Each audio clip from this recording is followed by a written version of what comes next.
একটা স্বপ্ন ডাল ছেড়ছে, একটা স্বপ্ন পাতা, ফুটপথ থেকে রাজপথ জুড়ে স্বপ্নের খেরো খাতা, বুকের ভেতর স্বপ্ন বোনা এলো দক্ষিণায়নের দিন, দক্ষিণায়নের দিন, দক্ষিণায়নের দিন, এলো দক্ষিণায়নের দিন। ধুম তানা নানা তানা দেরে দেরে তানা দেরে দেরে না, ধুম তানা নানা তানা দেরে দেরে তানা দেরে দেরে না। তবুও ছেলেটি স্বপ্নের বিজায় জীবনে, মেয়েটি ভেজায় চোখ ফোটা ফোটা নুনে, বুকের ভেতরে কোন দিনের এলো দক্ষিণায়নের দিন, দক্ষিণায়নের দিন, দক্ষিণায়নের দিন, এলো দক্ষিণায়নের দিন। ধুম তানা নানা তানা দেরে দেরে তানা দেরে দেরে না, ধুম তানা নানা তানা দেরে দেরে তানা দেরে দেরে না। দিন বদলের স্বপ্নের স্মৃতির খনিজে দুজনে চোখ মেলে, চোখ যায় ভেজে, বুকের ভেতর স্বপ্ন অন্তহীন এলো দক্ষিণায়নের দিন, দক্ষিণায়নের দিন, দক্ষিণায়নের দিন, এলো দক্ষিণায়নের দিন।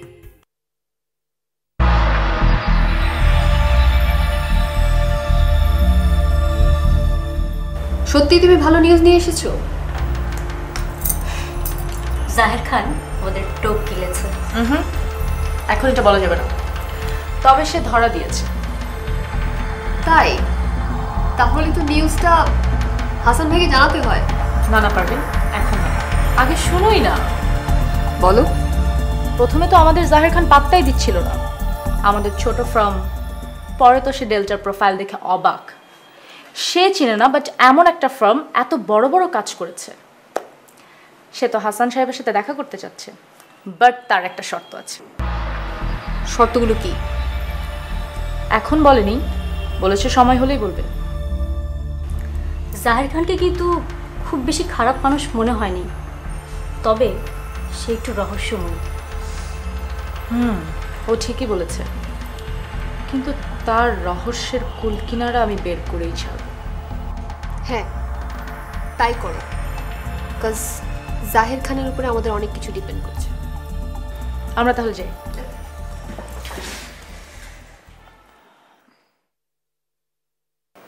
কিছু বলবে?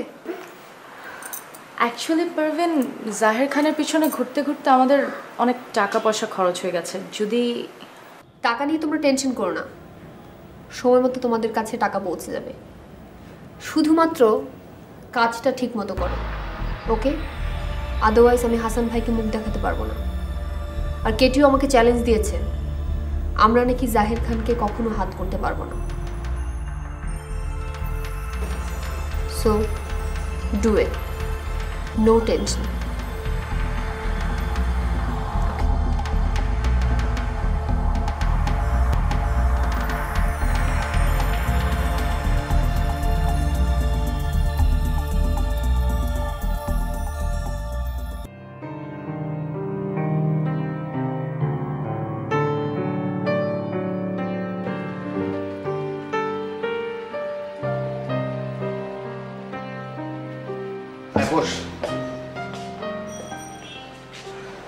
তারপর বল, তোর খবর বল।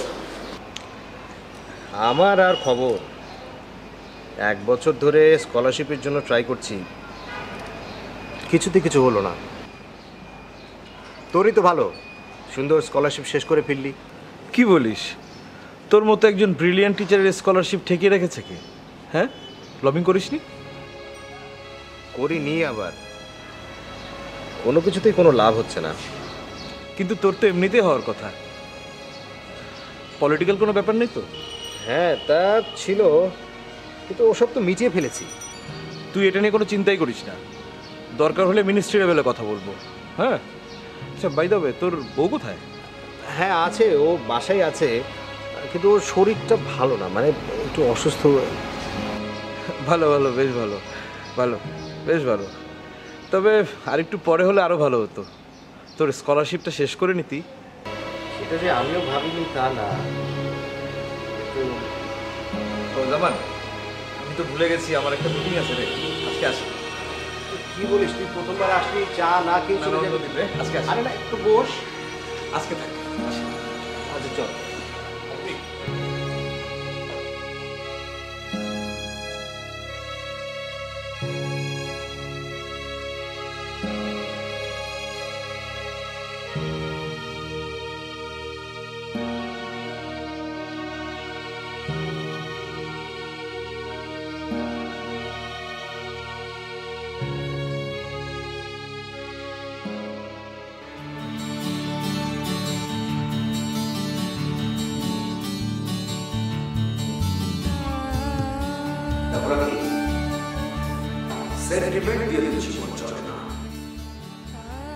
তুমি সিদ্ধান্তটা নেওয়ার আগে একটু ভেবে চিন্তে সিদ্ধান্ত নেওয়া উচিত ছিল। আর এটা যদি তোমার ফাইনাল সিদ্ধান্ত হয়ে থাকে তাহলে এক্ষেত্রে আমাদের কিছু বলার নেই। হ্যাঁ, জামান ইউনিভার্সিটির টিচার, সেই জন্য আব্বা হয়তো ওকে পছন্দ করেছে, কিন্তু ও তো একটা রুটলেস ছেলে। তোমার হয়তো আত্মমর্যাদা বোধ না থাকতে পারে, কিন্তু আমাদের তো আছে। জামান রুটলেস কথাটা ঠিক না, ও সবই আছে। তাই যদি হয়ে থাকে তাহলে ওর পরিবারের কাউকে তো দেখছি না, কোথায় তারা? কোনো একটা কারণে ওর ফ্যামিলির সাথেও সম্পর্ক ছিন্ন করেছে। ওই তো, সে একই কথাই তো হলো। আমি যতটুকু জানি জামানের ফ্যামিলি খুব একটা ভালো না। একটা রুটলেস ছেলের হাতে আমরা তো তোমাকে তুলে দিতে পারি না। আর অন্যদিকে তুমি দেখো, মাজার তোমাকে পছন্দ করে, তোমার ব্যাপারে সে ইন্টারেস্টেড। সে একটা সম্ভ্রান্ত ফ্যামিলির ছেলে, বিদেশে পড়াশোনা করেছে, টাকা পয়সার কোনো অভাব নেই, কোনো কিছুই তার অভাব নেই। ইনফ্যাক্ট তোমার কিন্তু এখন ক্যারিয়ার ডেভেলপমেন্টের সময়। আর বিয়ে যদি করতেই চাও তাহলে যোগ্য পাত্র হচ্ছে মাজার।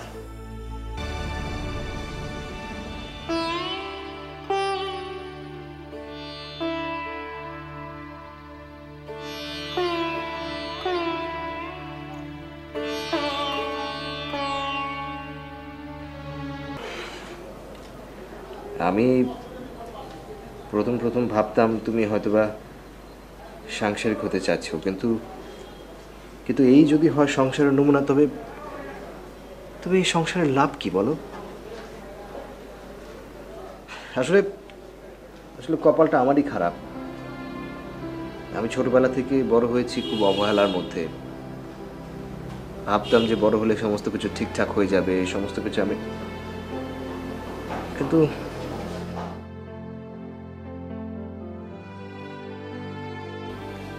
জামান, আমি বোধহয় তোমাকে কষ্টের মধ্যে ফেলে দিলাম, কিন্তু সত্যি আমি এসেছিলাম তোমার কষ্ট দূর করতে। এসে দেখি আমার নিজের ভেতরে অনেক কষ্ট লুকিয়ে আছে।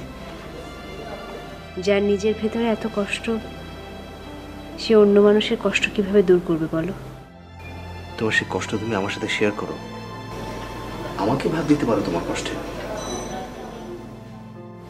না জামান, আমার কষ্টগুলো আমারই থাক। কষ্টগুলো এখন আমার অনেক আপন হয়ে গেছে। কি বলছো তুমি? কষ্ট কি কখনো কারো আপন হয়? হ্যাঁ, তুমি যদি তোমার কষ্ট প্রকাশ করতে না চাও, তোমার কষ্ট তুমি নিজের মধ্যে রাখতে চাও, তাহলে ঠিক আছে, সেখানে কারো কিছু বলার নেই। কিন্তু রুকেয়া, তোমাকে একটা কথা বলি, তুমি জীবনকে যেভাবে দেখছো, জীবনটা আসলে সেরকম না। জীবনটা আসলে কেমন? অনেক বড় ক্যারিয়ার, টাকা? না, আমি তা বলছি না, তবে টাকা, ক্যারিয়ার, সেগুলো যে জীবনের জন্য দরকার তা তো তুমি অস্বীকার করতে পারবে না। তবে আমি এটুকু বলতে পারি রোকেয়া, তুমি জীবনকে যেভাবে দেখছো, জীবনটা আসলে সেরকম নয়। তুমি দিনের পর দিন নিজেকে একটা রুমের মধ্যে আবদ্ধ করে রাখছো। তোমার খোলা হাওয়ায় যাওয়া দরকার, বাইরের জগৎটা দেখা দরকার। আসলে রোকেয়া, চাকরি ছাড়াটা তোমার উচিত হয়নি। চাকরি ছাড়ার পর থেকে এই সমস্ত আজে বাজে চিন্তা তোমার মাথায় ভর করছে। আসলে জামান, আমি নিজেও জানি না আমি নিজেই জানি কেমন হয়ে যাচ্ছি। আমি মাঝে মধ্যে নিজের কাছে প্রশ্ন করি, রাখি তুই কি এই চেয়েছিলি? আমি আমার উত্তরটা খুঁজে পাই না।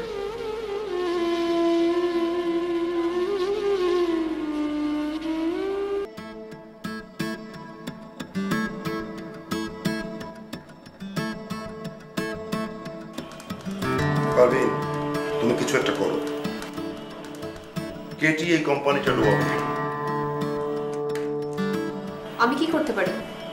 হাসান ভাই তো এখন ঢাকার বাইরে থেকে আগে আসুন। আমি তোমাকে একটা কথা বলি, তুমি ভালো করে শুনে রাখো। এই কেটি ডেলটাকে শেষ করে ছাড়বে।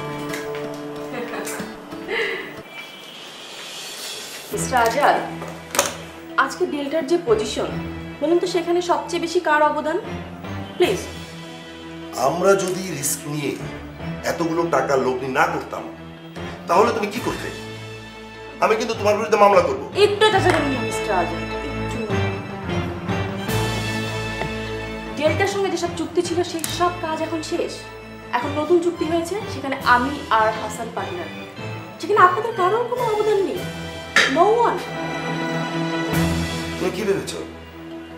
কি ভেবেছো ডেল্টায় বসে ডেল্টায় খেয়ে তুমি অন্য কোম্পানির কাজ করবে? আর হাসানও যদি তাই করে তাহলে তাকেও তার চরম মূল্য দিতে হবে।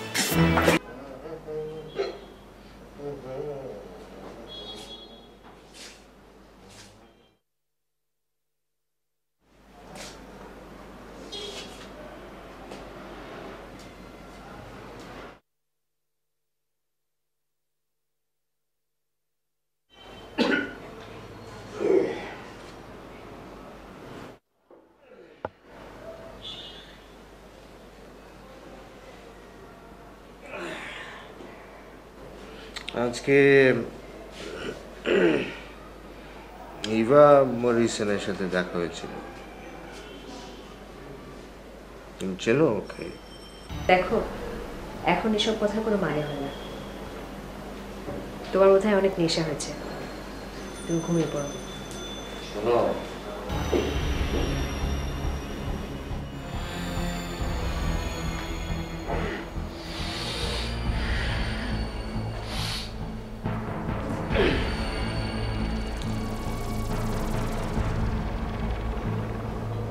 বললে না তুমি ভালোবাসতে কিনা মাঝারকে?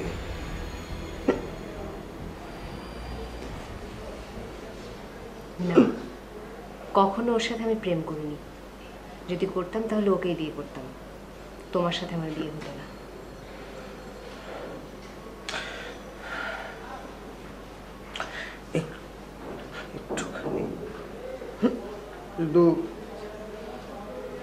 একটুখানি আগে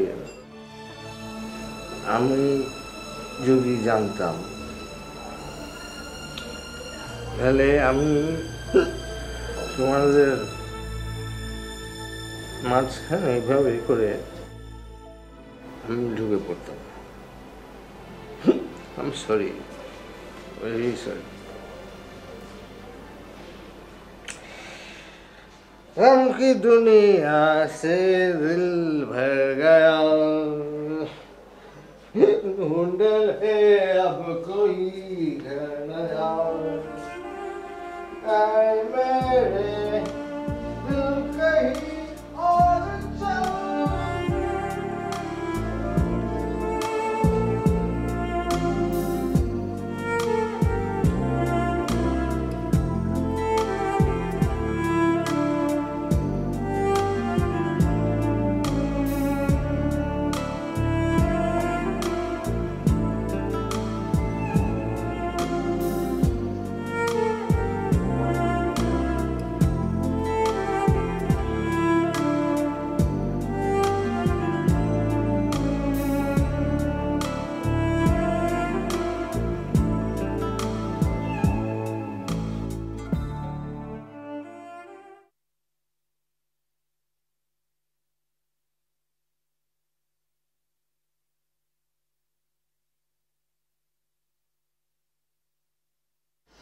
কোথাও যাচ্ছ? তো লাগেজ বাসায় যাচ্ছি। ও, তো কদিন থাকবে ঠিক করেছো? এখনো ঠিক করিনি।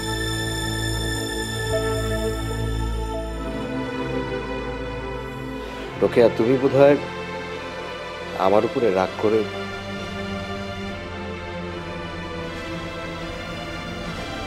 তোমার উপর আমি শুধু শুধু রাগ করব। আচ্ছা চলো, তোমাকে আমি পৌঁছে দিয়ে আসি। তুমি অযথা কষ্ট করতে যাবে কেন? তোমার ইউনিভার্সিটি আছে, তাছাড়া আমি একাই যেতে পারবো।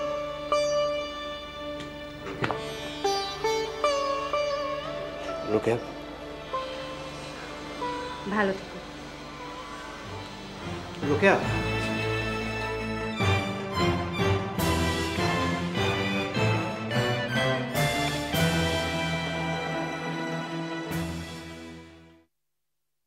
একটা স্বপ্ন ডাল ছেড়ছে, একটা স্বপ্ন পাতা, ফুটপথ থেকে রাজপথ জুড়ে স্বপ্নের খেরো খাতা, বুকের ভেতর স্বপ্ন বোনারে